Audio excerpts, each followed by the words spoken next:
Hello and welcome back to the channel, and today you join me with the current recent facelift, don't know what you call it, Lexus ES 300H. Now I am using a new microphone today, so we'll find out how we're getting on. This is when I got for my Christmas, the Holyland microphone. So here we have a Sonic White Premium Edition Lexus ES 300H. In the UK we only get the hybrid version. And it's a pretty smart car, ironically not a smart car.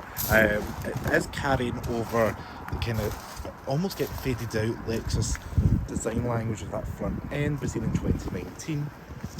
It's a pretty handsome car. Do you know what? It is what it is. We've seen this now for 5 years now. The interior has been updated a little bit, and it's got a few features which I'm going to show you guys. This is the base model. Apart from the paint, it's a £250 option for this paint. But yeah, let's start off with the front end. Why don't we? So the front end of the car has got the spindle grille, which you may see looks like little Lexus L's repeated throughout. We now have a black Lexus badge. Previously used to get the blue emblem. These are the standard headlights, which are pretty nice and handsome. And overall, the front end is not going to be offensive, but it's pretty just handsome and normal. Alloy wheel design, you get these on the premium pack and the premium kind of edition, the standard one. They are 18-inch and they are two-tone, as you can see, kind of diamond cut of the black and the silver. Let you guys decide what you think of them. I think they're okay. I do like the wing mirrors in the ES, the kind of tri-colour of the chrome strip, the black and the white in this body colour. Now we'll move over to the back because, I like the little spoiler you get with the ES. I just think it's quite handsome. I do like this bumper, kind of a bit here that protects the bumper. I think it's quite cool. And yeah, we'll just go ahead and open the boot up now.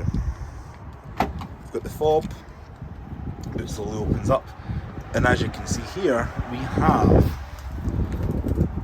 a relatively large boot. It is quite a decent size.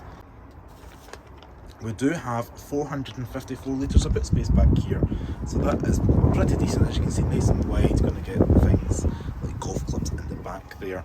Being a base model, we don't have a power operated boot, but yeah, it's pretty decent back here. Not much to say, it's just a big empty void at the boot. We've got a little grab handle, pull it down, there we go. The camera is located just here, so that means it's nice and easy to wipe. I guess it's not going to get too dirty, but I would still run my finger over it in this salt.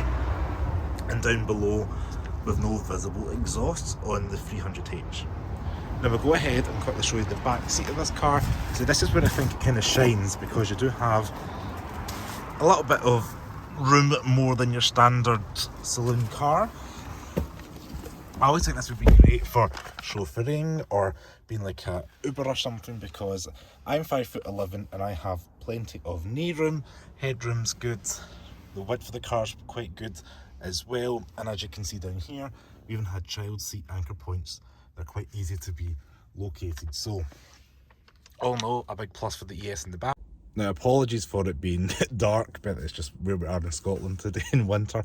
But I do have plenty of headroom, shoulder room's pretty good. And as you can see, probably get two adults comfortably back here. So it's going to be ideal for families or chauffeuring, which I think is great about this ES. Now down below, we do have USB charging ports here. USB-C, they have got little covers over them. And we've got a 12-volt power outlet if required. And we even have these airplane style map pockets, which I guess you can put stuff in. All in all, it's alright, and there's even a bit of an armrest as well, with the plastic still on, because it's still a relatively new car we're in today. Material door quality as well, very Lexus, very plush and soft, and you can get different trims, so this black can change into wood or something like that. I do quite like the handles on the ES as well, they're like big fridge. I do like the feel and weight of them. Now we go ahead and jump in front of the car.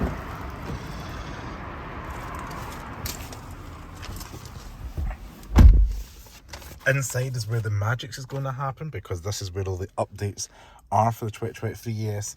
So let's zoom the camera out. Now what we can see first is the fact that we have a little bit of a different, you're going to be seeing this big screen. Let's start the car up. Now how cool is that? A large 12.3 inch touchscreen. It is a little bit annoying, it makes you assign into this every time, but hey ho. So as you can see here, we've got a 12.3 inch touchscreen, pretty responsive. I'm not going to turn the audio on in case I get a Bluetooth, a copyright there, but we can see, there we go, 45 mpg, previous base 65, climate, some options there. The wee energy flow, quickly at the diagram, they have updated that. If you've seen other Lexus Toyota products in my videos. Now I do like the fact we've kept the little clock, the little analog clock, and we do have the same little rotating dial there, like an indicator for the temperature. I just like how that rotates over like an old like clock or something for the trains. Down below we've got physical buttons for the heated steering wheel and seats, which they are auto, or you can have free touch for the heating for the seats and 2 for the steering wheel. We do have a little cubby in here for maybe your phone or a wallet or something. I don't have enough daylight to really show you, but there is a little bit of cubby there. And we've also got the change for 2023 models is the fact the cup holders are now together side by side. And we've got a touchpad here because, sorry, touchpad's been removed and we've now got a wireless charger because everything's through the central display here. We do have a nice soft glove box. It's softly damped, but it's not lined with the fuzzy stuff, but you do have that hidden button just there, which you can really not really see it, which is quite a nice touch. We do have the 2 kind of double hinged centre armrest here with the 2 USB-Cs and another charging power outlet as well. This is lined with the fuzzy stuff, and there's a little handy LED light in here. Now what I do like is the fact that the UK models do come with a sunroof. It has got a manual shades, which actually does remind me of other Lexus Toyota products, but it is just nice to have. Or maybe it's called a moonroof actually, I can't remember what they're called when they're small like this, but I think it's a nice neat touch. It looks like they'll come with this now because, pardon me, I had a look on the website and this was on the configurator as well. So I presume this is part of just what you get with an ES now in 2023 onwards. Now what do you want to know? The steering wheel is now starting to heat up, which is nice. We do have little paddles in the back, but being a hybrid and a CVT gearbox, you're just not going to be doing the rolling the gears yourself. I think they're just there for effect, really. I do like the fact you've got the indicator stalks. I'm familiar because if you've been in a recent Lexus product, yeah, they're nice and easy to operate. Down for auto. I typically leave things on auto. You got the lights on auto, don't need to touch them. Wipers on auto. Steering wheel controls on the right hand side here. We've got your radar distance, we've got your lane departure warning, turn on and off, cruise control, change your radio stations, etc. here. Left hand side's for your phone, or this little screen here if you want to go and go through settings to know, for example, what do you want? Anything that you want to see here you can change, but physical buttons to go through. There we go, so that's saying 375 miles in a full tank of petrol. This is a 50 litre fuel tank in this car. And it's worth noting when we're talking about specifications of this car, we do have the 12.3 inch touchscreen, as I mentioned, this little 7 inch colour infotainment in here.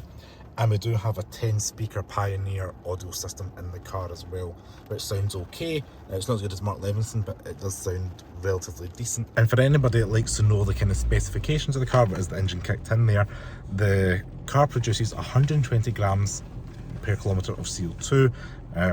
Pardon me, I'm still getting over this illness. The claimed CO2, the claimed MPG on the website is 51.3. However, I'm getting 45.4 right now, and the readout, we did see we got 65 or something on the best on that screen previously.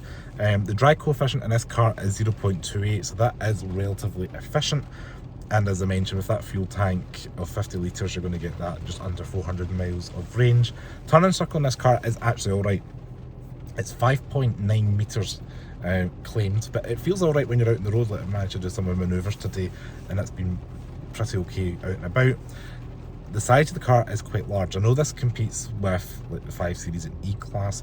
It's 4.975 metres in length, so just shy of 5 metres. The Jaguar XJ is just over 5 metres, so pretty close. The width for this car is 1.8 metres, or just over that, and the height is about 1.4 metres, so it is quite a large car, but you do benefit from the cabin space primarily with that. I just want to say thank you so much for watching this video on the Lexus ES. Hopefully this little microphone's done its job and worked today. We'll find out when I'm reviewing and editing this video. As always, I want to say thank you so much for watching. Please subscribe to the channel and I'll see you next video. Ciao.